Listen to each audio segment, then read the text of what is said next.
Is this on? Speak loudly, please. Hello, hello. It's recording. It's recording. Oh, it's recording. Yeah, it's going out. Okay. Thank you for letting me know. Well, first off, thank you all for coming out here today and being willing to hear what I have to say. I just want you to know that for the press, I truly support freedom of press. I think it's one of the things that makes our country so great. And I really hope that you'll be able to tell my story a little bit better instead of just reporting and repeating maybe some things that you don't like about me or things that were on social media in 2018. You see, the reason why I ran for Congress is because I really don't respect what our government has become. As just an ordinary American, someone who's had to work hard all my life, someone who's been married for almost 25 years and raised 3 kids, and I gotta tell you, my 3 kids are the greatest part of my life. That's the best thing I've ever done, is to be a mom. I really love our country, I love our freedoms, and I sincerely want all of your children, my children, and all of us to continue to have the opportunity to have the American dream. But our government is failing us. You see, we're approaching nearly $30 trillion in debt. As a successful business owner for over 20 years, if I ran my company the way this government runs and spends and wastes and puts us in debt with our own hard-earned tax dollars, I'd be out of business a long time ago and we'd be homeless on the streets. But it's much worse than that. For decades now, this government has sold out our American worker, sent our jobs overseas to foreign countries. We've opened our borders wide open to be flooded with illegals coming into our country. Think about Kate Steinle, who was murdered on a pier in California. She died in her father's arms.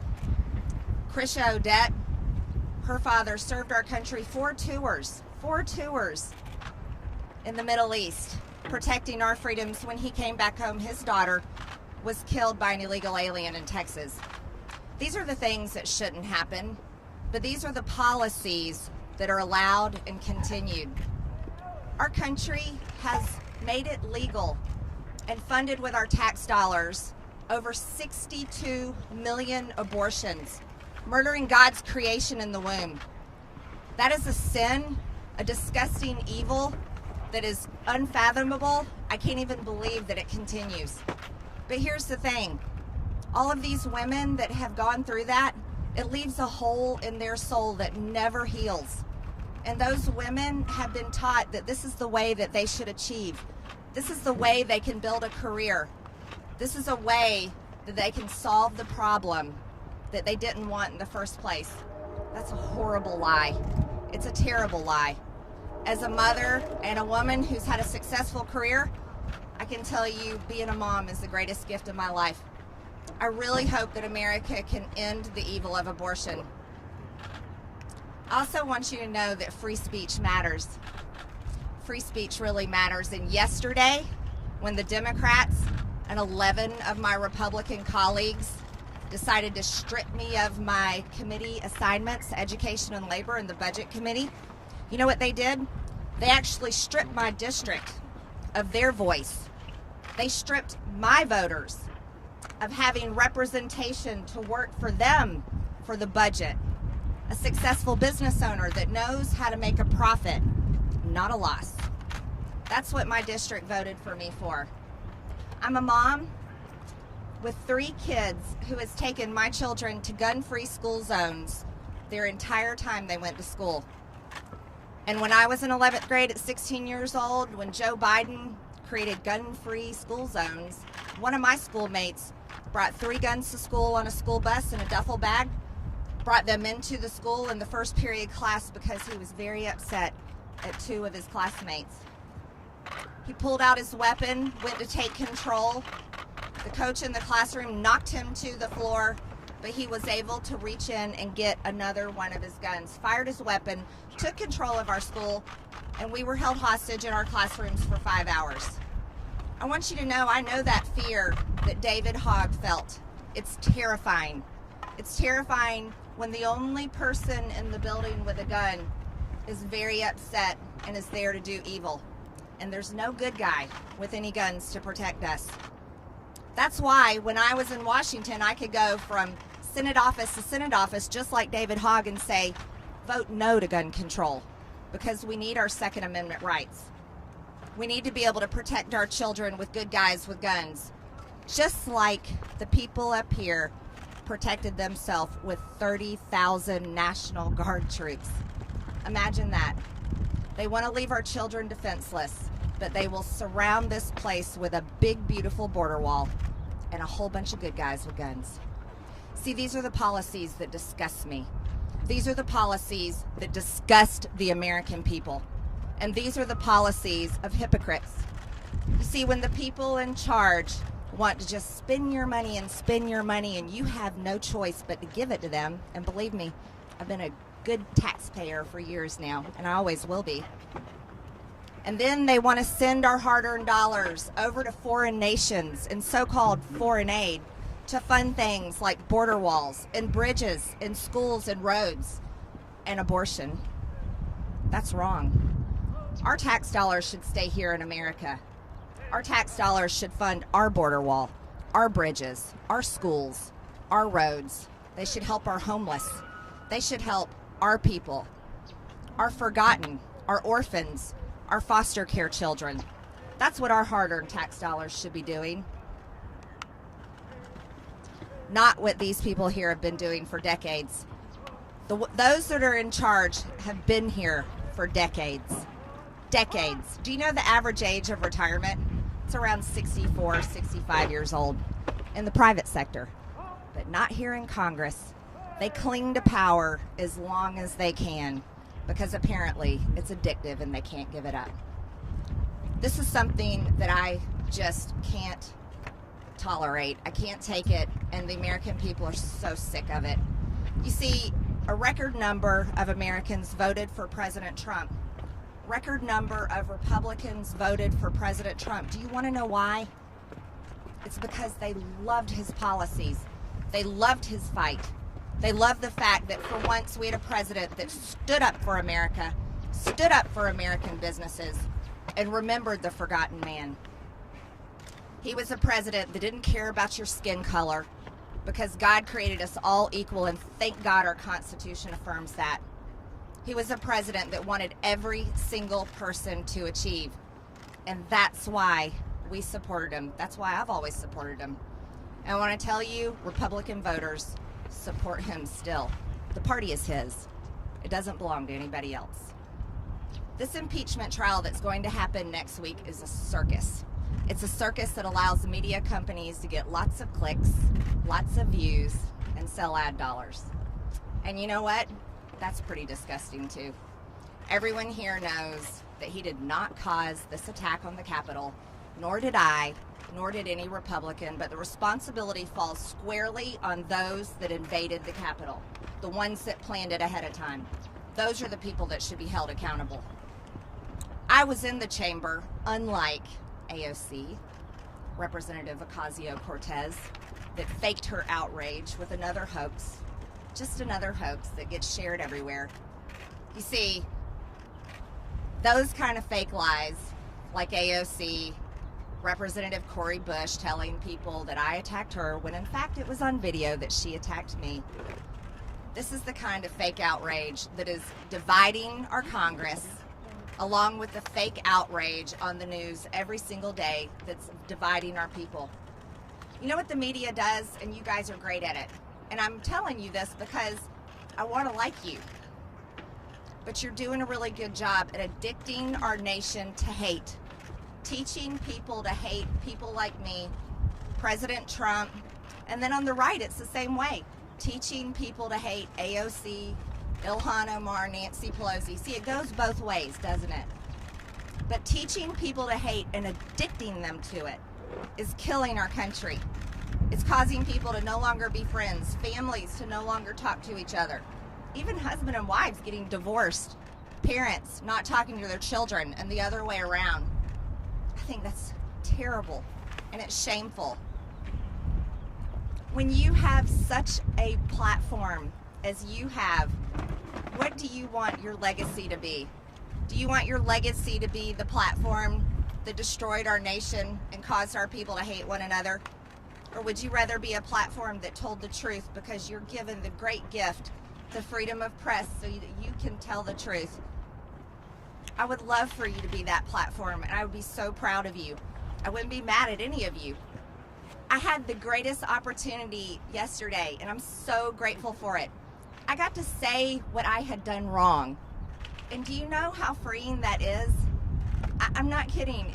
I seriously feel blessed by God because I got to do it on a world stage. I got to say, I said things wrong. I believe things that were wrong. And you know what? I'm so happy I got to do that. My district is thrilled with me. People are all over the country are thankful and supporting me. And for that, I'm grateful to them. None of us are perfect. And when we go about our life thinking that we are, we're such hypocrites. Truthfully, we really are. If we think we're perfect and can judge one another, that's such a mistake. So going forward, I've been freed. I do. I feel freed because you know what's happening on these committees? You see, we have basically a tyrannically controlled government right now. The Democrats. We've got Joe Biden writing executive order after executive order, sign him, sign him, sign him, doing whatever he wants up there in the White House. We have Nancy Pelosi leading the Democrats in Congress to do whatever they bail bond links to get the criminals out of jail. But they want to kick me off committees for social media posts that were conspiracy theories. That's pretty hypocritical. You see, the American people won't forget because they're still reeling from the devastation of this past year, where cities were burned, people were attacked, police officers still dealing with it, attacked night after night. They take that home with them and it hurts their families. Occupying federal buildings, taking over police precincts, so much damage, tearing down statues and monuments, erasing our history. This is what has happened. I do not condone what happened on January 6th. It was one of the scariest days of my life, next to being held hostage in a gun-free school zone when one of my fellow students took it over with a gun and no one protected us. No one could. It was terrible. So I'm going to ask all of you, think about what you report. When you're on the news calling riots peaceful protest, the American people are disgusted with you because you're lying. When you're promoting people that protect these things and want to continue it, people are sick of it. They're fed up because they lost their businesses and they may have gotten hurt, and they're tired of being attacked because they want to wear a red hat that says "Make America Great Again," or they voted for Trump and we're proud of it. Things have got to change. And I tell you again, I'm fine with being kicked off of my committees because it'd be a waste of my time. You know who I am. I'm a very hard worker and I'm proud of it. So now I have a lot of free time on my hands, which means I can talk to a whole lot more people all over this country, and I can talk to more people and make connections and build a huge amount of support that I've already got started with people that want to put America first and don't care about the party lines and don't care about any of the political identities involved. And that's something that I am very excited about. So I look forward to going home and seeing people in my district. I'm thankful and overwhelmed by their support. I'm grateful that I had the opportunity to say the things that I don't believe and I shouldn't have said in the first place. And I'm really grateful to my God because He forgives me, and that's what being a Christian is all about. I have a message to other Christians in this country. Don't be lukewarm. That's not what your faith is for. Our Savior died on a cross so your sins can be forgiven, and He doesn't want you to be quiet about it. He wants you to share the gospel and share it with everyone. That being said, I'm going to let you guys go about your day. I know you got many things. Yeah, I'll take some questions. Yeah. I just wanted to ask you specifically. I know you talked yesterday. I listened to your speech, but you said on a video in January of 2019, I'm just going to read it to you verbatim. You said it's been taken out of context. Who are you with? What's your name? I'm Jessica Dean. With CNN. CNN. By our law, representatives and senators can be kicked out and no longer serve in our government. and it's a crime punishable by death, is what treason is. This is what you said. Did you see my speech yesterday? How many stories did you report on Russian collusion conspiracy lies? No, I want to know, have you apologized for Russian collusion conspiracy lies? Have you? I don't have to. Do you stand by the fact that you said Nancy Pelosi is guilty of treason, and that's I think you heard my speech yesterday. You owe the people an apology. You lied about President Trump. You owe the people an apology. I've done mine yesterday. Okay, next question. Do you want to apologize to David Hogg? Did any of you hear my speech yesterday? Congresswoman, you didn't apologize. You regret saying that she is guilty of treason and deserving of death. Congresswoman, what do you see as your role here going forward? My role is the job I got elected to do. I'm going to vote very conservative, pro-life, pro-Second Amendment, pro-border, pro-America, pro-American businesses, pro-economy, pro-jobs. We need to reopen this country. We need to put kids back in schools. Keeping them at home is killing our children. Depression is high, suicide's high. We canceled prom, canceled graduation, canceled their lives. I'm going to be working hard on those policies, and I'm going to be holding the Republican Party accountable and pushing them to the right. Can I follow up on that? What do you say to those 11 Republicans? Thank you. Jen Pellegrino with OAN. You mentioned AOC, and I wanted to ask you about that. You know, your supporters commonly know you as MTG. There's a lot of comparisons that could be made as a freshman in Congress making waves, receiving positive and negative attention on both sides of the aisle. Would you say that perhaps you've maybe scared Democrats in the media as well, in the same way that AOC, when she stepped on the scene, kind of made waves among Republicans? I'd say there's a comparison between us and the fact that we really don't care what other people think about us, because I can say that for myself. I've never met her, but I assume she probably feels that way. But there's a major difference in us. AOC embraces policies of socialism to what you could call communism. She wants to have all the power, and then the people that she claims she wants to help, her policies would reduce them to poverty, and they wouldn't have many freedoms left. So there's a big difference than us. I support our Constitution and all of our freedoms, and I'll work very hard against her policies. And one more question, if I may. Jen? Yes, one more question. So Representative Adam Kinzinger this morning on Twitter, he said there's no remorse here for your past comments, just a huge desire to be famous. What do you say to him and the other 10 Republicans that voted against or voted for removing you from the committee? Well, there were 10 that voted for impeachment against President Trump, and they definitely paid the price. They heard from Republican voters. There were 11 that voted against me yesterday, and that's something that our leaders should be very upset about. Kevin McCarthy and the rest of the Republican Party is working hard on taking back the majority, and when you have Republicans in the ranks voting against one of their own, opening the door for Democrats to go after every single Republican next, that really is a big betrayal, and that could cost us the majority in 22. People are very angry. That's all I've heard from people all morning, furious about that. So I hope that my Republican colleagues really think about what they've done. I'm sure they're going to hear from their voters at home, because the base is loyal to President Trump, and the base has been very loyal to me, and they've shown me that.